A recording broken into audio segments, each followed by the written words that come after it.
Hi,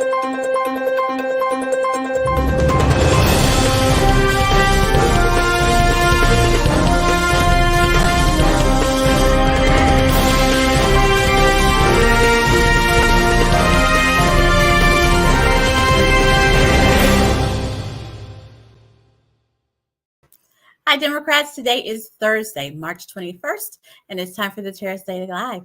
Happy Thursday. And if it's Thursday, it's our legislative update session. So please join me in welcoming Representative Mikey Dollens. Hi, hey, Mickey. Happy spring break to you. How you doing today? Happy spring break to you. I'm good. I want to start the day off with some great news. Can I do that? Let's do it. Okay. So President Biden's administration announced last night, I think they announced that there was another round of student loan forgiveness. And I don't have student loans. That was a long time ago, but I am so happy for my friends and family who are incrementally getting this assistance that allows them to buy better cars and buy new houses and spend more money on their families. Yeah, that's life-changing for those people out there. And President Biden and his administration have been doing this for months and months. And, especially for those who qualify, this means everything in the world to starting their professional careers and getting off to a good start. And ultimately, I know a lot of people hope to save up for a down payment on a house, but this is going to go a long way in those people's lives. Yeah, I'm just so proud of that. So we had another legislative session. I'd like to hear some highlights from you if we could. Yeah, we just finished deadline week last week, and we went into session Monday and Tuesday briefly. A lot of members were gone on spring break, but this is kind of a chance where people go back home to their districts and spend spring break with their families. I've had a chance to spend some time with my kids. We've just stayed in the city, went on a little picnic, and went out to the park. I've been catching up with a lot of my job outside of the Capitol, too. I work for a nonprofit, and I teach mental health first aid, and I teach a seatbelt safety course to rural schools and urban schools all across the state. And so this week, I've really been just playing catch up on my work outside of the Capitol, which has been nice. For anyone who may be interested in that mental health first aid accreditation or certification, you should reach out to me because my nonprofit offers it for free. We cover about $1,000 worth of costs when it comes to the booklet and the accreditation. But it's a really important thing. It can teach people how to have those difficult conversations with someone who's going through a mental health crisis, how to assess, what to say, and then who to refer them to if the crisis level is at a dangerous level. And so while those conversations aren't always easy to have, they're necessary and important for people who are having mental health issues. And would be happy to give people more information about that down the road. Is there a website that they can go to and we can put it up on the screen? Yeah, you should go to DECA.org. It's an acronym, DCCCA.org, DECA.org. And we provide the mental health first aid curriculum all for free. We have incredible grants that allow us to do this for the community. And I teach the classes as well with a great group of staff here at DECA. And we can go to pretty much anywhere in the state. We've gone to sports teams, to businesses, other nonprofits, homeless shelters. But it's about a 4.5-hour class, and you'll learn everything you need to get started and to eventually save some lives. And personally speaking, I've used it several times within the past 6 months in helping people come off of a really tough situation. And so it is definitely worth it, and you never know when you're going to need it. Think what CPR is, CPR first aid, and then you're basically keeping that person alive until the professionals can get there, the paramedics. This is the same thing. As mental health first aiders, we never diagnose, but we know the right questions to ask and how to assess and how to refer until professional help can get there. And it truly does save lives. I'm sitting here thinking about all the organizations that I think could benefit for such training. That's awesome. So there is one issue that is near and dear to both of our hearts, right? And that's the ballot initiative petition process. And last week, we found out that the minimum wage petition kind of got through its second round of challenges. And so they're getting ready to start the signature collection. And that gives me hope because it's one more progressive idea, right? Let's just pay people a fair wage. But there's still some changes trying to happen at the Capitol, right? Always. There's always going to be legislative attacks on the citizen-led ballot initiative, especially since the people of Oklahoma have been so efficient over the past few years at affecting change within the grassroots level. You have to understand that those in power, they like their power, and they want to implement their agenda on society at large. And thankfully, Oklahoma is one of 26 states that has the power of ballot initiatives. We're actually the only state in which the process of that ballot initiative was enshrined in our original Constitution in 1907.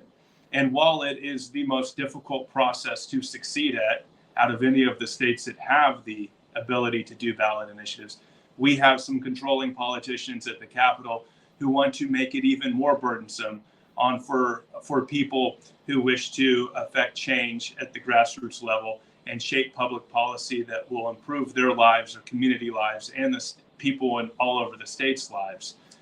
We've just saw a bill that passed out of the House that adds $1,000 filing fee, that adds an unnecessary background check for people gathering signatures, and also extends the petition challenge period from 10 days to 90 days, not only on the front end, but the back end as well. And all of these are tactics to either stall the ballot initiative process, to make it cost prohibitive, or to create more burdens for someone who maybe wants to leave their criminal history in the past and doesn't want to bring it up again. In this case, the background check would require that an individual pay $50 for a background check and then file it with the Secretary of State. However, when I pressed to the author on what would happen if the background check came back with a criminal history, the author had to admit that nothing would happen. Because if you were to prevent someone from gathering signatures simply because they have a criminal history, that would be blatantly unconstitutional.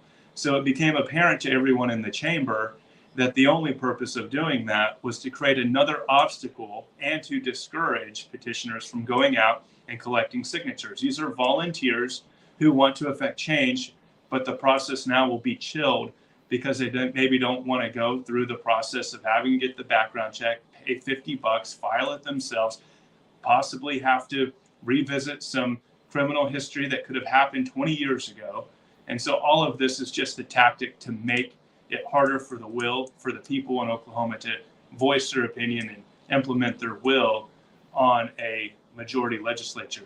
I will say that Representative Daniel Pay out of Lawton was the only Republican to vote against that. And in a TV interview that I recently posted on my Facebook page, he explained it extremely well that Oklahoma was founded as a populous state. The people, the framers of our Constitution, did not intend for our government to be top heavy. They wanted the people to remain and to have some power and some control. Yes, we elect representatives to go to the Capitol and make decisions on constituents' behalf, but at the same time, there's an important component of checks and balances that exists within a framework of direct democracy, of which there are three. There's the ballot initiative, veto referendum, and the election recalls, which many of the municipalities around the state have the power of election recalls. As we're seeing in Enid right now, they're using the power of direct democracy to unseat a neo-Nazi who's on the,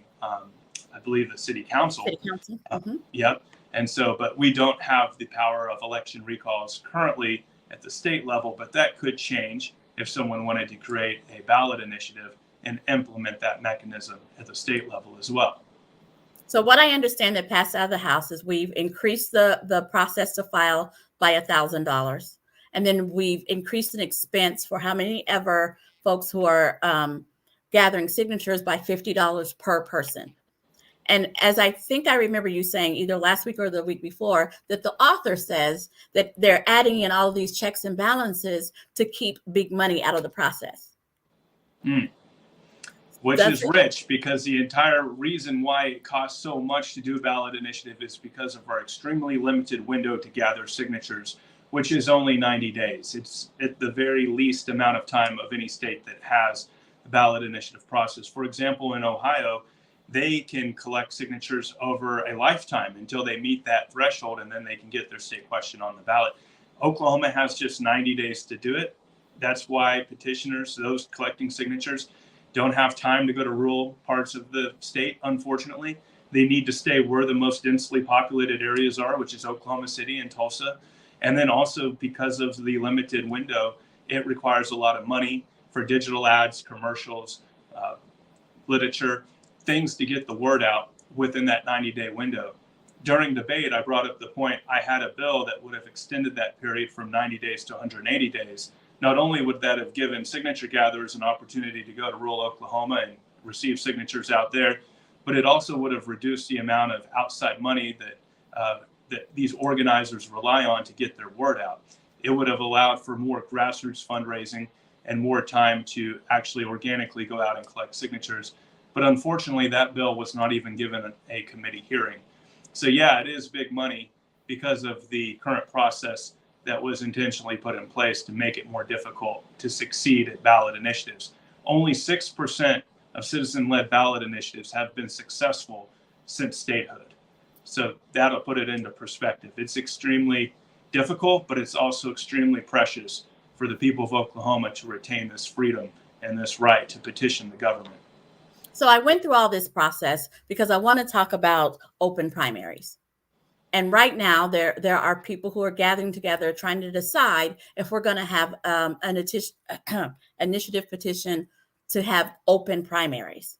And I know that this is another subject that I think you're passionate about is open primaries. And so what open primaries are for Democrats, it's going to seem like a big deal because Democrats have opened our primaries and we allow non-affiliated persons to also vote in our primaries, but the Republican Party does not, and the Libertarian Party does not. And just so that we're clear, how this works is our rule is they're closed unless a party steps up and says, please let them vote with us. And every year since 2016, the Oklahoma Democratic Party has sent a letter to the election board saying, let them vote with us. So now there is an organization that's trying really hard to make open primaries the norm in Oklahoma, but they're going to go through this initiative petition process. And I really want for folks to hear all the hoops that they have to go to. So when you see somebody with that clipboard, don't tell them you have to think about it because you don't have a lot of time. That's right. Yeah, there are several reasons to support open primaries. There was a great article today in the Oklahoman that was presented some people's opinions on this election process. And just right off the bat, open primaries would reduce the negative partisanship that we hear from candidates. It would require that candidates appeal to a broader electorate. It would make sure that we're getting more moderate centrist people elected into office that can work together across the aisle for the betterment of Oklahoma. Also, it really is important that one of the fastest growing voter bloc in Oklahoma, which are unaffiliated or independents, now reach 436,000 Oklahomans. 1 in 5 voters in Oklahoma are prohibited from voting in their primaries because Republicans have closed their primaries, unlike the Democrats. I say that if you're going to close your primary to a huge voting bloc, then you should also be required to pay for it as well, because you essentially have 436,000 Oklahomans who are paying into these elections, and they're prohibited from even being able to participate in them until the general. And so I think that just as a fairness issue and to create a less partisan election process, open primaries is the way to go. Now, the only way that's going to happen is through the ballot initiative. It could happen through the legislature, but we know with this extremely controlling makeup that we have right now, that is the state House, state Senate, that's just not a possibility. However, that's the challenge. That's the challenge right now. In our legislature, through both houses, right, we have 149 individuals who are making our laws, right? 149 folks could open it up for 400,000 more people to be able to participate freely across all parties. Too few people are controlling too many people. Yeah, and I don't want to just group all Republicans in the no camp, because Mayor Holt has come out as a supporter of open primaries. That's the way we do it in Oklahoma City municipal elections, and it has proven to be an effective way of getting candidates to talk about their ideas and less about attacking their opponents. People who participate in open primaries seem to like it and to favor it. However, there are some questions that come with this. I was talking to some people about this, especially Democrats. Republicans are registered more than Democrats in Oklahoma. So there could be the chance that, and very likely chance that you end up with 2 Republicans on the general, right? And then also going back to the positive sides, I think that this would eliminate straight party voting, because while, from my understanding, the details on the ballot initiative are still being thought out, I believe that even if it's an open primary, the candidates would still have the R or D next to their name. However, with an open primary, I believe that would dissolve the straight party voting. What are your thoughts on that, Alicia?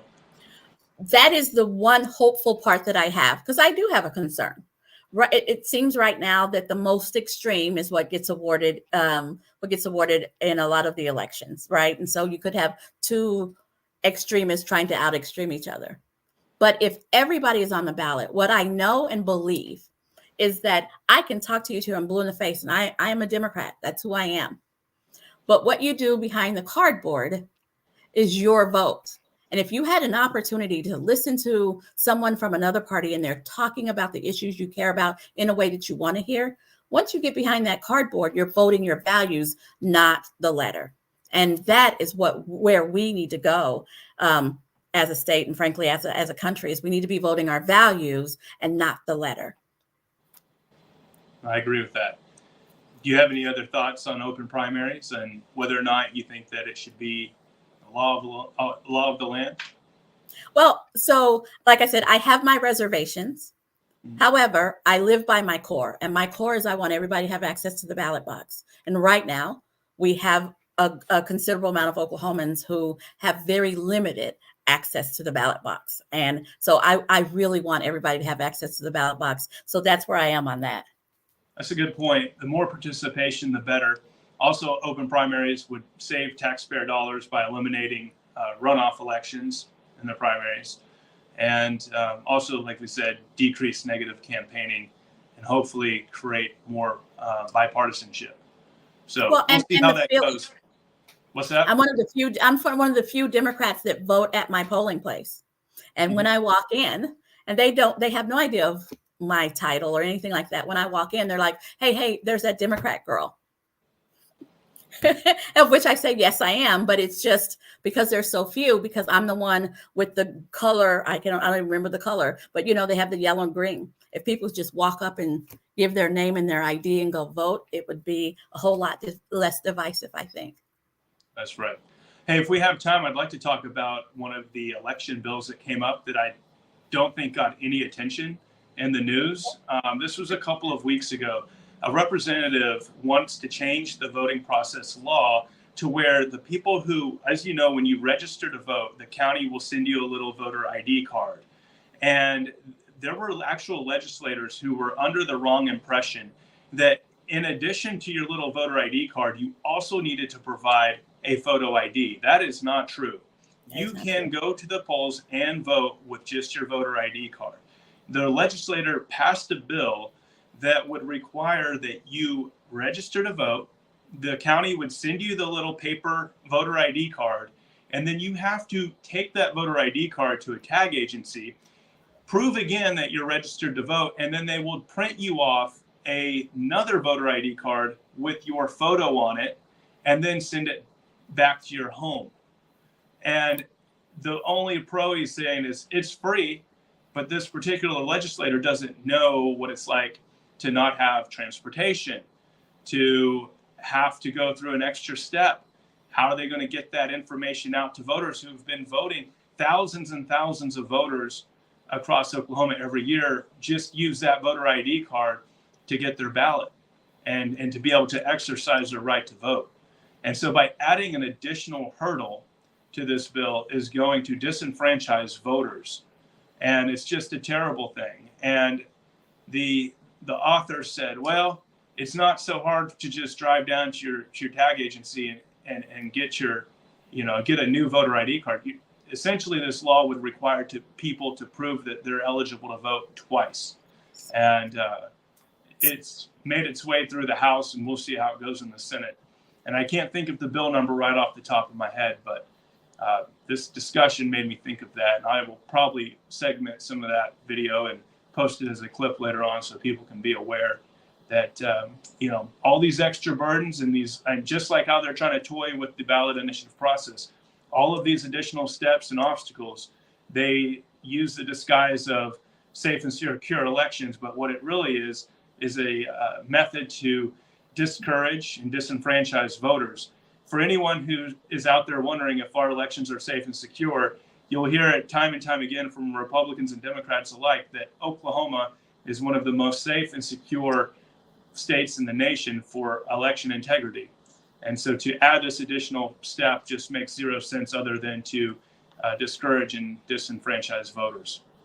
It is voter subversion, not even suppression. It's voter subversion. I live 2 miles from the closest tag agency where I would go and do that. I don't want to. It's a hassle. It's a pain in the neck. I don't want to. It's adding another burden. But if voter ID with a picture on it was really important to us, why not make it automatic like in other states when you get your driver's license or you get your ID that you automatically are registered to vote? If that's really what it was about, how about combining those two things? Just a thought, if there's still time to argue it on the floor, how about combining those two things? That actually lessens the burden and gets them the photo ID if that's what's so important to them. Yeah, that's a great point. If that bill comes back to the House, I'll mention that. That's a motor voter bill, and it's a really effective way to ensure that people who are getting their driver's license also have the opportunity to opt into voting as well. Well, I believe this would change it. It would be you'd have to opt out of voting, but it would automatically get you registered to vote when you renew your driver's license, or when you have to renew your driver's license. I think voter registration would go up. Yeah. I think voter registration will go up. So I have to tell you, I'm a little bit jealous. So I follow you on social media. I do. I follow you on social media, and I saw that you were at the Drake concert. Oh, that was a good one. I saw that you were at the Drake concert, but I also saw that you got to hear the Millwood Choir. They were phenomenal. Millwood Choir, shout out to you. What a phenomenal experience, phenomenal performance, performing with J. Cole and Drake. And yeah, I was so lucky. My seats happened to be right next to the choir, and they were just knocking it out of the park. And so I pulled my phone out and I got some footage of them singing and posted it on my social media. And then all of a sudden, local news stations around the city started covering it. But it really is just a testament to how great that program is. And Millwood School District, congratulations. Very cool. Something that I know that you and your families will remember forever. All righty. Thank you so very much. You know, I enjoy Thursdays. We went over a little bit today, but we had some really good stuff to talk about. For the rest of you, I'll be back here tomorrow at 4:15. Thank you, Representative Dollens. Yeah, I appreciate you having me. Y'all have a great week, and I'll see you next Thursday. Right.